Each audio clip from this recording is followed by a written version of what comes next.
What's going on, everyone, and welcome back to another episode of Mufasi Car Reviews. Today the car that we will be looking at is the 2009 to 2018 4th generation Dodge Ram 1500. Alright, let's get right into it.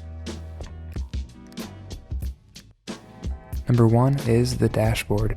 Throughout the reviews, many people mention how their dashboard begins to rattle and become loose and needs to be brought into the dealership to be tightened. The cost for the dealership to go through and tighten the multiple dashboard locations costs $300 on average. Number 2 is the paint quality. Handfuls of reviews talked about the poor paint quality of this vehicle. They said that there are many specks in the paint across nearly every single body panel and that the clear coat has runs throughout it. Since Dodge wouldn't correct the problem, one customer decided to see how much it would cost to fix some of the major spots by a local paint shop and was quoted $2,500. Number 3 is the exhaust manifold. This problem is more prevalent in the 5.7 liter V8 model. The first symptoms that a customer usually hears is a odd ticking noise coming from the engine. When this happens, there's a great possibility that a piston knock will begin, which could cause overheating and a blown piston, costing several $1,000s to repair. However, if fixed promptly, it'll cost about $700 to fix this.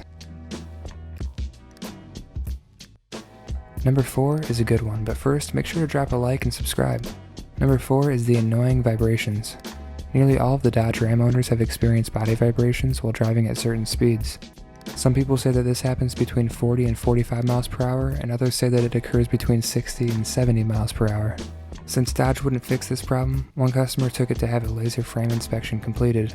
They found that the rear axle was mounted slightly crooked and 8 different areas around the frame were off spec. Unfortunately, all of the shops said that they would not be able to fix this, leaving them stuck with a permanent vibration and a potential safety hazard. Number 5 is the infotainment screen. It likes to just stop working and turn off, requiring a complete replacement of the unit.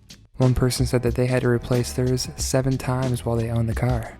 When it is working, many people reported that they had problems using Bluetooth and that they would experience the radio fluttering on and off at times. Having to go through and replace the infotainment system will cost you about $1,500. Number 6 is the transmission. What makes this transmission such a nightmare is that it's a completely sealed unit and is unserviceable. It shifts extremely hard from first gear into second, as well as whenever you punch the throttle to pass someone on the highway.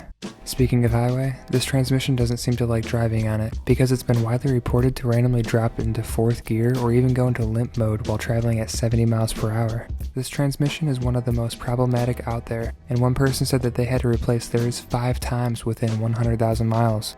If you have to replace one of these transmissions out of warranty, it'll set you back about $5,600.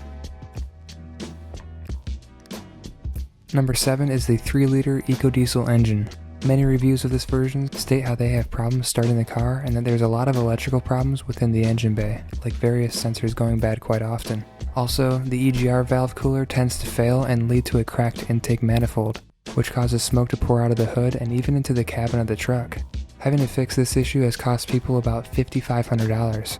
The most severe problem that this diesel has would be how it likes to blow engine rods at around 80,000 miles, requiring a completely new engine in the tune of $10,000.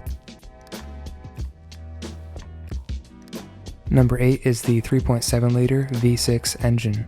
If you live in a state with cold winters, you can expect to hear an extremely loud squealing sound every time you start the car, which comes from a poorly designed idler pulley. Another annoyance is that the engine burns oil rather quickly, which can lead to expensive maintenance items like the head gaskets needing to be replaced frequently. Lastly, you'll want to stay away from this model because of the major engine components like the head, pistons, and valves that begin to warp, causing a complete engine failure. One customer reported that their engine had to be replaced 3 times within 100,000 miles. If this happens to you out of warranty, you can expect a bill north of $10,000. Number 9 is the 4.7 liter V8 engine. Consumers often had to deal with changing the coil packs and spark plugs every 30,000 miles, while most cars would last well over 100. People also experienced power loss due to a valve seat failure and needed the head rebuilt or a totally new cylinder head installed. Worst of all, many customers with as little as 40,000 miles would have their engine rod blow through their oil pan, along with the pistons, crank, rings, and all internals grenading. If this happens out of warranty, it would require an engine replacement costing on average $10,000. Number 10 is the 5.7 liter Hemi V8 engine. Customers complain of experiencing a very rough idle at around 70,000 miles because of an important support bracket that breaks under the fifth cylinder, costing as much as $5,800 to repair. The most common problem that this Hemi develops starts off with a loud ticking noise coming from the engine, which is the cam and lifters that tend to go bad at around 50,000 miles, costing $5,000 to replace. One person said that they had this happen 5 times within 100,000 miles. If you don't fix this right away and keep driving the car with this problem, then it will ruin the camshaft, causing a complete engine failure, which would require a new Hemi engine to be installed, costing on average $13,000. Let's say that during the 5 years you own this car, each of those first 6 problems occurred one time, as well as an additional $10,000 for the sake of numbers 7 through 10. That totals out to be nearly $21,000 in service costs. Hopefully this information helps you better decide whether or not this car is the right investment for you. Make sure to like and subscribe and turn on that notification bell. Thanks for watching.